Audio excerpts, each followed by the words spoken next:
کہ جب بھی دونوں کمیونٹی ساتھ ساتھ لڑیں تو انہوں نے وہ حاصل کیا جو وہ حاصل کرنا چاہتے تھے، یعنی ایودھیا کے فیصلے کو، اور اس کے بعد میں جو الگ الگ شعبے میں کمیونٹیز میں اس کی ریئیکشنز ہوئی ہیں، جس طرح سے انہوں نے اس کو لیا، اس کو کس طرح سے دیکھتے ہیں؟ دیکھیں، ایودھیا فیصلے کے بعد سب لوگوں نے ریلیف محسوس کیا.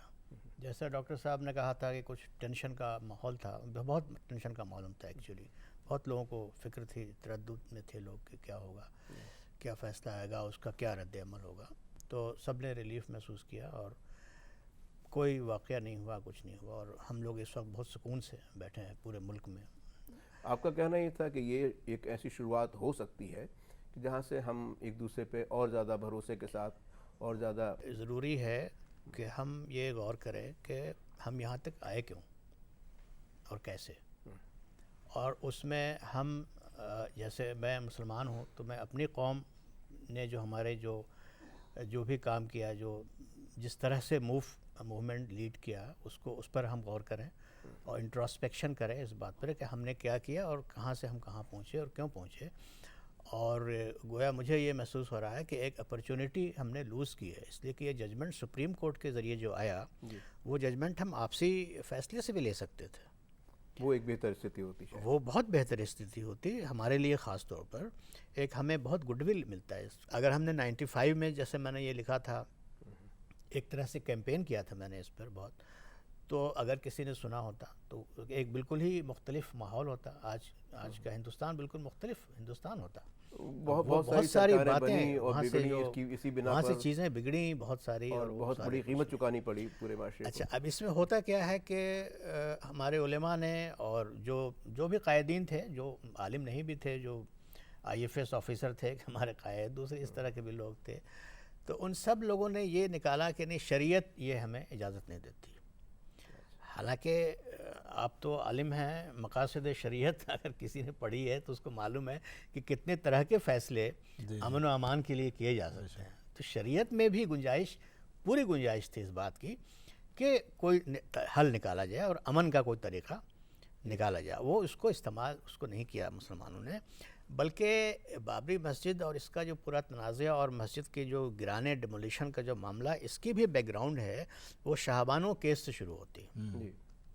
شاہبانو کیس میں صرف یہ ہوا تھا کہ چیف جسٹس نے یا ججز نے یہ کہا کہ اسلام جو مذہب ہے، جتنا ہم جانتے ہیں، وہ کمپیشن، رحم کا مذہب ہے. وہ مذہب یہ الاؤ نہیں کرے گا کہ ایک خاتون کو 40-50 سال کی شادی کے بعد آپ گھر سے باہر نکال دیں، طلاق کہہ کر کے، اور بلا کوئی معاوضہ نہ دیں، وہ سڑک پہ بھیک مانگے یا اور کیا کرے گی وہ. تو اس کو 100 روپے یا ایسا کچھ چھوٹی سی ایک رقم مہینے کی انہوں نے باندھ دی کہ بھئی آپ اس کو دے دیا کریں. تو اب اس پر پوری مسلم قوم کی جو قیادت تھی، تمام علماء ہر فکر کے اور سب کے سب کھڑے ہو گئے کہ نہیں، یہ اسلام کے خلاف ہے، شریعت میں مداخلت ہے، وغیرہ وغیرہ. اب جیسے ہمارے یہاں ہے کہ ہم ایک بار دے دیتے ہیں، سبسٹینشل رقم جو ہے اس کو ایک بار دے دیتے ہیں. چلیے فرض کیجیے یہ ہے، تو علماء یہ کر سکتے تھے کہ اس کپل کے پاس جا کر کے ان سے کہتے، وکیل صاحب سے، جن کی وہ بیگم تھیں شاہبانو پہلے، کہ بھئی آپ ایک سبسٹینشل رقم ان کو دے دیں اور ایک ان کے ساتھ تصفیہ کر لیں، اور یہ ہر مہینے آپ سے نہیں لیں گے. اس طرح کا کوئی طریقہ نکال سکتے تھے. کچھ بھی نہیں کیا. اس کے نتیجے میں ریاکشن ہوا، اور وہ ریاکشن بالکل واجب ہے. وہ اس لیے کہ مسلمان جہاں کہیں بھی میجورٹی میں ہوتے ہیں، 1% کی بھی میجورٹی ہے، تو کہیں گے ہم شریعت نافذ کریں گے. یعنی اور یہاں تک عالم اب ہو گیا ہے کہ جس محلے میں میجورٹی ہے مسلمانوں کی، مثلا ایسٹ لنڈن میں، تو وہ کہیں گے یہ شریعہ کنٹرولڈ زون ہے. اچھا، بہت ساری وجوہات ہو سکتی ہیں. ہو سکتا ہے کہ جہالت ایک وجہ ہو، غربت ہو سکتی ہے، یا دوسری بات ہے ناجانکاری ہو سکتی ہے. جب بھی خاص طور پہ اس کمیونٹی میں کسی بڑے بدلاؤ کی توقع کی گئی، مثلاً ٹرکی، ایک چونکہ وہ یورپین ہی کنٹری تقریباً ہے، اور وہاں سے تو یہ مانا جاتا تھا کہ یہ ایک مثال پیش کرے گا ماڈرن ایجوکیشن کے معاملے میں، لائف اسٹائل کے بارے میں، اور جو خواتین اور مردوں کے برابری کے معاملے میں. ایسے پریوگ انہوں نے کیے، ایکسپیریمنٹس کئی سارے کیے. کہیں انہوں نے تو اس حد تک گئے کہ وہ ہیٹ کو انہوں نے کمپلسری کر دیا، اذان کو انہوں نے عربی سے ہٹا دیا، عربی زبان میں اذان نہیں دے سکتے. یہ انہوں نے ایکسپیریمنٹس کیے تھے کئی بار. کچھ صحیح ہو سکتے ہیں، کچھ غلط ہو سکتے ہیں، لیکن کیے انہوں نے. پر جو ہمارا علاقہ ہے بر صغیر جس کو ہم کہتے ہیں، یہاں پہ تھوڑا انرشیا اس کمیونٹی میں شروع سے دیکھا گیا ہے. کیا اس کی وجہ یہ ہے کہ وہاں پہ جو لیول آف ایجوکیشن ہے یعنی تعلیم کا جو معیار ہے وہ کم ہے, خاص طور پہ اس کا, کیونکہ اگر ہندوستان میں بھی دیکھیں تو باقی لوگوں کے مقابلے مسلم کمیونٹی میں تھوڑا سا تعلیم کا لیول کم دیکھا گیا ہے, اور اس کے اثرات ہو سکتے ہیں بہت سارے کہ بھئی وہ ویسے ریئیکٹ کرتے ہیں. مان لیجیے پولیٹیکل جو ان کی بنیادی ضروریات ہیں, فرض کریے روزگار کے لیے کہ ان کو انووک کریے کہ روزگار ملنا چاہیے یا تعلیم ملنا چاہیے, یا پھر ہیلتھ کے کنسرن ہو تو اس میں اتنا ریئیکٹ نہیں کرتے یا اتنی جلدی ریئیکٹ نہیں کرتے جتنا کہ کسی مذہبی سوال پہ اکٹھا ہو جاتے ہیں, ریئیکٹ کر دیتے ہیں. کیا ایسا ہے؟ دیکھیے 2-3 باتیں ہمیں ذہن میں رکھنی چاہیے. پہلی بات تو میں یہ کہنا چاہوں گا کہ یہ جو بابری مسجد کا جو ایشو تھا, اس میں یہ بالکل سلطان شاہین صاحب بالکل صحیح کہہ رہے ہیں کہ شریعت میں اس کی گنجائش تھی. اس کی مثالیں ہیں پاکستان میں, سعودی عرب میں کئی مسجدیں ٹوٹیں, شفٹ کر دیا گیا جب بھی کوئی ایسا بڑا پروجیکٹ اور آیا سامنے, مسجد کو وہ جگہ نہیں ہے جیسے مندر وغیرہ کو وہ کہتے ہیں صاحب یہاں پہ ایشور کا واس ہے. مسجد تو وہ جگہ ہے جہاں پہ لوگ اپنی عبادت ادا کر سکیں, نماز پڑھ سکیں. ہاں, یعنی اسکالرس کا, مسلم اسکالرس کا یہ اسٹرانگ ویو رہا ہے ایک کلاس کا کہ مسجد اگر وہاں نماز نہ پڑھی جا رہی ہو, اس لائق نہیں ہو, تو اس کو شفٹ کیا جا سکتا ہے دوسری جگہ پہ, وہ کیا جا سکتا ہے. سعودی عرب وغیرہ میں دوسری جگہ پہ اسی پہ عمل ہوتا ہے, تو اس کی گنجائش بالکل ہے. مسئلہ یہاں جو ہوا, لیکن یہاں جس اسکول آف تھاٹ کو ماننے والے لوگ ہیں جو حنفی کہلاتے ہیں, ان کے یہاں یہ نہیں ہے. تو زیادہ سے زیادہ مسئلہ یہ تھا کہ وہ ایک اسکول آف تھاٹ کے نزدیک صحیح ہے نہیں ہے, لیکن دوسرے اسکول آف تھاٹ کے نزدیک بالکل صحیح ہے. اور اس کی ساری مثالیں ہم دیکھتے ہیں کہ یعنی خود پڑوسی ملک پاکستان میں بھی بہت ساری مسجدوں کے ساتھ ایسا ہوا ہے وہاں. تو یہ کوئی ایسا مسئلہ نہیں تھا, لیکن ہوا یہ کہ یہ پورا ایشو پولیٹیکل ہو گیا. یہ ایک ریلیجس نہیں رہا معاملہ. اب یہ دیکھیں کہ ہزاروں مسجدیں, جس وقت جو پاکستان کی انڈیا کی تقسیم ہوئی ہے اس وقت یہ پنجاب اور ہریانہ کے علاقے میں ہزاروں مسجدیں ویسے ہی ہیں. کہاں ہے عرش سے فرش تک کا تصور؟ اگر ایسا ہو تو ساری مسجدوں کے لیے آپ لڑتے رہیے کہ اب جب تک ہم اس کو جو ہے واگزار نہیں کریں گے اور جب تک یہاں پہ مسجد بنا کر کے اس پہ نماز نہیں پڑھیں گے جب تک, تو ہزاروں مسجدیں پڑی ہوئی ہیں لیکن اس کے بارے میں تو کچھ وہ نہیں ہے. تو یہ عرش سے فرش تک یعنی زمین سے آسمان تک مسجدیں, خود یہ دیکھ رہے ہیں ہم انڈیا میں یا کہیں بھی اس پہ کوئی عمل نہیں ہوتا. لیکن چونکہ پالیٹکس انوالو ہو گیا, اور جب پالیٹکس انوالو ہوتا ہے تو وہاں لاجک کام نہیں کرتی, صرف اور صرف سینٹیمنٹ کام کرتا ہے بالکل ایک دم. تو یہ بھی ایک مدعا ایک انا کا ہو گیا, ایک ایگو کا مسئلہ مسلمانوں کے لیے بھی ہے اور ہندوؤں کے لیے بھی. کہ میں بالکل ایسا کروں گا اب سارے مسلمان. ایک بات تو یہ. دوسری بات ایک اور, سلطان شاہین صاحب نے بہت اہم بات پہ اشارہ کیا تھا کہ قائدین نے اس نبض کو نہیں پکڑا وقت پر. آپ نے اشارہ کیا تھا اگر وہ اس کو پکڑ لیتے تو بہت سارا نقصان ہونے سے بچا جا سکتا تھا, اور پوری کمیونٹی کا ایک جو ماحول بنا, جس طرح ایک اپرچونٹی لاسٹ, ایک اپرچونٹی انہوں نے کھو دی قائدین نے. تو وہ اگر پولیٹیکل بھی مانا جائے اس مدعے کو, تو پولیٹیکل بننے کیوں دیا گیا؟ قائدین کا یہ فرض بنتا تھا کہ وہ اس معاملے کو پولیٹیکل نہ بننے دیتے. دیکھیں کئی باتوں کو ہمارے ذہن میں رہنا چاہیے, اور ہمارے سلطان شاہین صاحب بھی اس سے اتفاق کریں گے. ہماری جو مسلم کمیونٹی ہے اس کو زیادہ تر لیڈ کرنے والے علماء ہیں. زیادہ تر ان کے دیکھیں بڑے بڑے جتنے بھی بورڈ, جتنے انسٹیٹیوشن بڑے ہوئے ہیں, جتنے بڑی موومنٹ ہیں, وہی چلا رہے ہیں. ایک بہت بڑا مسئلہ یہ ہے کہ جو سول سوسائٹی کے لوگ ہیں اور جو ایلیٹ کلاس کے لوگ ہیں, مڈل کلاس کے لوگ ہیں, ان کو آگے آنا چاہیے, ان کو ساتھ ساتھ رہنا چاہیے, لیکن نہیں, وہ پیچھے رہتے ہیں. یہ سارے جو ہماری مدارس چل رہے ہیں یہ عوام کے چندے پہ چلتے ہیں, ان کے ڈونیشن پہ چلتے ہیں پوری طرح سے. اس لیے ان کو عوام کے سینٹیمنٹ کو, ان کے اس کو لے کر کے چلنا پڑتا ہے. بالکل عوام کا کیا کہہ رہے ہیں, ورنہ وہ راتوں رات پتہ چلا کہ بالکل وہ ڈسکریڈیبل ہو کر کے رہ جائیں گے. اس لیے ان کا مسئلہ ہو جائے گا. سینٹیمنٹ بنا بھی تو سکتے ہیں نا, بالکل بنا بھی بالکل سکتے صحیح ہیں. بات ہے. تو ہونا یہ چاہیے کہ اس کو, مطلب آپ کا آشے یہ ہے کہ یہ جو قائدین ہیں یہ چاہیں تو ان سینٹیمنٹس کو پروگریسو یا یہ مستقبل کی طرف بھی ڈائیورٹ کر سکتے ہیں اور استعمال کر سکتے ہیں اور اپنی کمیونٹی کو آگے بڑھائیں. بہت ساری باتیں ہیں ہمارے مذہب میں جو سکھائی گئی ہیں. مثلا مذہبی آزادی ہے ہمارے مذہب کا ایک بنیادی حصہ ہے. پہلی مرتبہ جب مسلمانوں کو مدینہ شریف میں کہا گیا تھا کہ اب آپ لڑائی کریں, مقابلہ کریں, ڈیفینڈ کریں اپنے آپ کو, ڈیفنس کے لیے ہتھیار اٹھائیں, پہلی بار جب یہ کہا گیا تو یہ کہا گیا کہ اگر یہ نہ کرے اللہ تو گرجا گھر اور سیناگوگ اور موناسٹری اور مسجدیں, یہ سارے مذہبوں کے جو ادارے ہیں, جو عبادت گاہیں ہیں, یہ سب گر جائیں گی, لوگ گرا دیں گے. آپ اس کا مطلب کیا ہوا کہ ہمیں لڑنے کو کہا گیا مذہبی آزادی پر سے کے لیے، یعنی سب کی مذہبی آزادی، ہماری مطلب اپنی یہ مذہبی نہیں کہ آزادی کے لیے کیول- نہیں۔ ہاں، یا ٹھیک۔ لیکن دیکھیے کہ 70 سال ہو گئے آزادی کو، ہم ایک مسلم انڈین مسلم جو کمیونٹی آج کی ہے یہ 70 سال سے ہے، اس سے پہلے بڑی کمیونٹی تھی، پورا بر صغیر میں ہم ایک ساتھ تھے۔